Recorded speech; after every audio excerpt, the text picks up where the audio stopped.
අපි මහා යාගයක් අපි කරනවා. මේ යාගය කළා දුම් ගහලා පන්නන්නේ මේ හොරු ටික. ඒ සඳහා සූදානම් වෙලා ඉන්න දුම්මල වරම අතට ගන්නයි හදන්නේ සිවිල් සංවිධාන දැන්.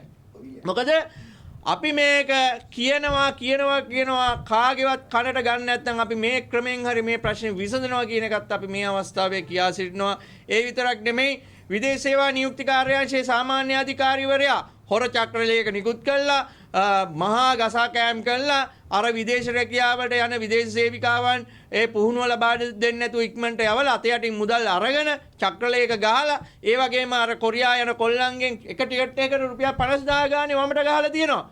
මුන් ඉන්න ඕනේ මෙතන නෙමෙයි. මුන් ඉන්න ඕනේ මේ වෙනකොටත් මේ වෙනත් ලෝකවල තමයි ඉන්න ඕනේ මේ තරම් හොරකම් කරපු හොරු ටික. මෙහෙම හොරු තියාගෙන නරකාදියේ ඉන්න ඕනි හොරු තියාගෙන මම දන්නේ අනුර ජනාධිපතිතුමා කොහොම මේ ආණ්ඩු කරනවද කියලා. මට නම් තේරෙන්නේ නැහැ දෙයියනේ. ඉතින් කරුණා කළා කියන්නේ දුම්මල වරම අතට අරගෙන දුම්මල ගහලා පළවන දවස හොරු එළවන දවස වැඩි ආත් එක නෙමෙයි. ලබන සතිය අපි මේක ක්‍රියාත්මක කරනවා. ක්‍රියාත්මක කරන්න කලින් අවස්ථාවක් දෙනවා. ඔබතුමා යන්න පොසොන් එකට මිහින්තලේ ගිහිල්ලා හිතන්න. ඔබතුමාගේ සභාපතිවරයාට කෝල් කරන්න. සාකච්ඡාවක් ගන්න. මේ සියලු දේ අසාර්ථක නම් බදාදා බ්‍රහස්පතින්ද වෙනකොට දුම්මල ටිකේ ගානට ඉස්සරහට කට්ටඩිය ටික මාතර ඉඳලා ගානට ඉස්සරහට ඒ වගේම සිවිල් සංවිධාන සියලු දෙනා එතන ඉස්සරහට ඒ විතරක් නෙමෙයි හොඳ පඹයක් හදලා ඒ අදාළ කණ්ඩායමත් ඇවිල්ලා තමයි අපි මේ වැඩේ වීදි නාට්‍යයක් අනුකරණයෙන් වැඩේ පටන් ගන්න. එහෙනම් ඒකට සූදානම් වෙන්න කියන එකත් අපි මේ අවස්ථාවේදී සිවිල් ක්‍රියාකාරකයන් විදිහට ඉල්ලා සිටිනවා.